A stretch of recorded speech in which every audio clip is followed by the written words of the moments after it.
सुप्रभात बच्चों, हम लोग प्रत्यय समझ रहे हैं और इसी कड़ी में कल हमने कृतवाचक कृत प्रत्यय समझा था। आज हम कर्मवाचक शब्द बनाने वाले कृत प्रत्यय को जानने का प्रयास करेंगे और इस जो कृत प्रत्यय शब्दों के अंत में जुड़कर कर्मवाचक शब्द बनाते हैं उन्हें कर्मवाचक कृत प्रत्यय कहते हैं। जैसे औना, खेल मूल शब्द यदि है तो खिलौना, बिछ यदि मूल शब्द है और उसमें अगर औना प्रत्यय लगता है तो बिछौना हो गया। उसी प्रकार से नी प्रत्यय का शब्द है और अगर मूल शब्द ओढ़ ओढ़नी, धौंक धौंकनी ऐसे शब्दों का निर्माण होगा। तीसरा जो प्रत्यय का कृत प्रत्यय का भेद है वह तीसरा है करणवाचक संज्ञा बनाने वाले कृत प्रत्यय। जो कृत प्रत्यय शब्दों के अंत में जुड़कर करणवाचक संज्ञा शब्दों की रचना करते हैं वे करणवाचक कृत प्रत्यय कहलाते हैं। जैसे आ मेन जो मूल शब्द है वो है घेर, ठेल। अगर उसमें आ प्रत्यय जोड़ा जाता है तो घेरा, ठेला, भूला, भूल से भूला, झूल से झूला आदि बन जाता है। अर्थात करणवाचक संज्ञा बनाने वाले कृत प्रत्यय के अंतर्गत आ, न, नी, उ, ना, ई आदि प्रत्यय आते हैं। भाववाचक जो नेक्स्ट है, चौथा जो भेद है कृत प्रत्यय का वो है भाववाचक संज्ञा बनाने वाले कृत प्रत्यय के शब्द। जो कृत प्रत्यय शब्दों के अंत में जुड़कर भाववाचक संज्ञा शब्दों की रचना करते हैं वे भाववाचक कृत प्रत्यय कहलाते हैं। अब भाववाचक कृत प्रत्यय के अंतर्गत आई, आवट, आहट। मान लीजिए कि इसमें मूल शब्द है पढ़ और अगर आई प्रत्यय लगाते हैं तो पढ़ाई, लिख के साथ लिखाई, सुन के साथ सुनाई, हंस के साथ हंसाई। उसी तरह से आवट यदि प्रत्यय का शब्द है तो लिखावट, सज अगर मूल शब्द है तो सजावट, मिल अगर मूल शब्द है तो मिलावट। इस तरह से आहट, आहट अगर प्रत्यय का शब्द है यह भाववाचक संज्ञा बनाने वाले कृत प्रत्यय है बच्चों। तो अगर आहट है तो अगर चिल्ला शब्द है, मूल शब्द चिल्ला है, क्रिया का शब्द है, धातु का शब्द है चिल्ला या घबरा या गुर्रा तो आहट, चिल्लाहट, घबराहट, गुर्राहट ऐसे शब्दों का निर्माण होगा। उसी तरह से आवा अगर दिख प्रत्यय है, धातु का शब्द है दिख या मूल शब्द भूल तो दिखावा, भुलावा, छल, छलावा ऐसे शब्दों का निर्माण होगा। अब जो पांचवा भेद है वो क्रियावाचक शब्द बनाने वाले कृत प्रत्यय के आते हैं। जो कृत प्रत्यय शब्दों के अंत में जुड़कर क्रियावाचक विशेषण, संज्ञा आदि क्रिया शब्दों की रचना करते हैं वे क्रियावाचक कृत प्रत्यय कहलाते हैं।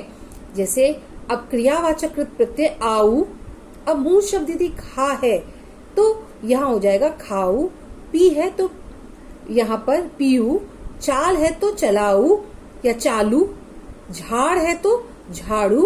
उसी तरह से अन्य अगर प्रत्यय का शब्द है तो यहाँ मूल शब्द नींद, नींदनीय, स्मरण, स्मरणीय,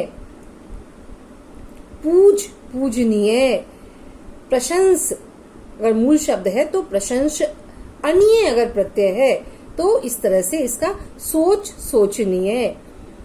अब आता है आलू, इसी का है क्रियावाचक आलू।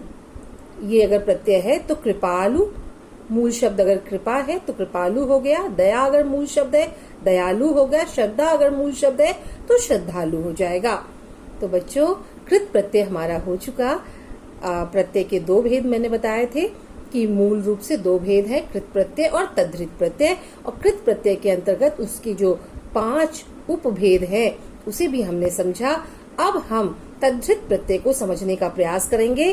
तद्धित प्रत्यय का तात्पर्य है वे प्रत्यय जो संज्ञा, सर्वनाम, विशेषण, अव्यय अव्यय का मतलब क्रिया विशेषण, संबंध बोधक, समुच्चय बोधक और विस्मयादि बोधक आदि के अंत में जुड़कर नए शब्दों की रचना करते हैं, उसे हम तद्धित प्रत्यय कहते हैं। और तद्धित प्रत्यय को समझने के लिए, जैसे मान लो मानव शब्द है और उसमें ता लग जाएगा तो मानवता। उसी से लघु, लघु मूल शब्द है और अगर ता लग गया तो लघुता। तद्धित प्रत्यय के प्रकार, तद्धित प्रत्यय के जिस तरह से हमने कृत प्रत्यय के 5 प्रकार पढ़े, उसी प्रकार से तद्धित प्रत्यय के 8 प्रकार होते हैं। भाववाचक तद्धित प्रत्यय, कर्तृवाचक तद्धित प्रत्यय, संबंधवाचक तद्धित प्रत्यय, लघुतावाचक तद्धित प्रत्यय, क्रमवाचक तद्धित प्रत्यय, गुणवाचक तद्धित प्रत्यय, स्त्रीलिंगवाचक तद्धित प्रत्यय और बहुवचनवाचक तद्धित प्रत्यय। अब हम इसे इतना डिटेल में नहीं समझेंगे। अब हमें दो ही बात में, मुख्य रूप से आप सभी को दो ही बातों को समझना अधिक आवश्यक है कि प्रत्यय कितने प्रकार के होते हैं, कृत प्रत्यय और तद्धित प्रत्यय। इसके उपभेद बहुत है। इसे हम कभी अगर हमें मौका मिलेगा हम क्लास में से और अच्छी तरह से आपको समझा देंगे, लेकिन मुख्य रूप से अभी परीक्षा की दृष्टि से आप इतना ही समझे तो ज्यादा अच्छा है बच्चों। जैसे अब इसमें जो इसका जो हमने कहा कि जो संज्ञा, सर्वनाम, विशेषण और अव्यय के साथ लगकर जो प्रत्यय लग करके और शब्द बनाते हैं, उसे हम तद्धित प्रत्यय कहते हैं। जैसे आई, अब बुरा मूल शब्द है तो उसमें अगर आई प्रत्यय लगेगा तो बुराई बन गया, भलाई बन गया, भला से भलाई, चतुर से चतुराई। आवट, अब यहाँ पर अगर मूल शब्द दिख है, लिख है, बना है, सज है, दिखावट, लिखावट, बनावट, सजावट, इस तरह से। अब उसके बाद तद्धित प्रत्यय में आर, जैसे सोना है शब्द और लोहा है तो सुनार, लोहार, इस तरह से हमें समझना होगा। या डिब्बा, डिबिया, लोटा, लुटिया, इस तरह से। ओला, अगर खाट है तो खटोला। उसी तरह से अगर बड़ी री की मात्रा है तो टुकड़ा से यहाँ पे टुकड़ी, गट्ठर से गठरी, पंख से पंखुरी। हरा अगर प्रत्यय का शब्द है, हरा अगर दिया हुआ रहेगा, आप कैसे बनाएंगे तो इकहरा, दोहरा, तिहरा, चौराहा, इस चौहरा, इस तरह से इसको हम परिवर्तित करते हैं। अब आता है कि बच्चों कुछ संस्कृत के भी प्रमुख तद्धित प्रत्यय हैं। जैसे त्व, अगर त्व है तो ममता शब्द अगर है, मूल शब्द ममता है तो ममत्व, गुरु है तो गुरुत्व, देव है तो देवत्व, नारी है तो नारीत्व। उसी तरह से ता, लघु, लघुता, गुरुता, महत्ता, अक, लेखक, रक्षक। उसी तरह से अगर इमा है तो लाल अगर शब्द है, या गुरु है तो लाल के साथ लालिमा, गुरु से। तो ये संस्कृत के तद्धित प्रत्यय हैं।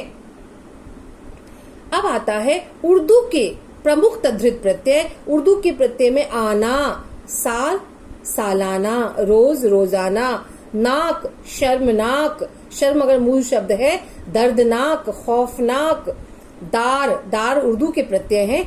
जान, जानदार, ईमान शब्द से ईमानदार, समझ, समझदार। उसी तरह से रोशन, रोशनदान, दान अगर है प्रत्यय तो यह भी उर्दू का प्रत्यय है। बाज, पतंगबाज, हवाबाज, धोखेबाज, इस तरह से यह प्रत्यय बनेगा। अब एक ही शब्द में जो एक शब्द के अंतर्गत उपसर्ग और प्रत्यय दोनों का भी प्रयोग होता है, साथ साथ में भी दोनों का प्रयोग होता है। जैसे उपकार, जैसे उपकारी अगर शब्द है तो इसमें हमें उपसर्ग भी मिलेगा और प्रत्यय भी मिलेगा। उप हो गया जो है उपसर्ग, कार जो है मूल शब्द है और उपकारी बड़ी ही की मात्रा जहाँ लगी तो ये प्रत्यय हो गया। तो इसमें दोनों, तो उपसर्ग तथा प्रत्यय का भी एक साथ प्रयोग कई शब्दों में होता है और वह भी जो है समझने की चीज है। जैसे बदनसीबी, तो बद नसीब मूल शब्द हो गया, बद आपका उर्दू के उपसर्ग हो गए और ई जो है वह आपका प्रत्यय हो गया। अपमानित, अब यहाँ पर अप जो हो गया यह उपसर्ग हो गया और मान मूल शब्द हो गया और इत जो है वह प्रत्यय हो गया। इस तरह से असामाजिक, अ जो है उपसर्ग है समाज आपका मूल शब्द हो गया और इक जो है वह प्रत्यय हो गया। इस तरह से हमने इसको समझा है। निश्चित रूप से आप सभी को समझ में आ गया होगा और आगे के लिए फिर मैं आपको जो भी प्रश्न आपको इससे संबंधित पूछना है आप निश्चित पूछिएगा और बिल्कुल भी घबराने की जरूरत नहीं है। जब भी आपको मौका मिले मुझे मेरे अपने प्राइवेट जो पर्सनल नंबर है, मेरा व्हाट्सएप नंबर, उस पर कोई भी सवाल पूछ सकते हैं।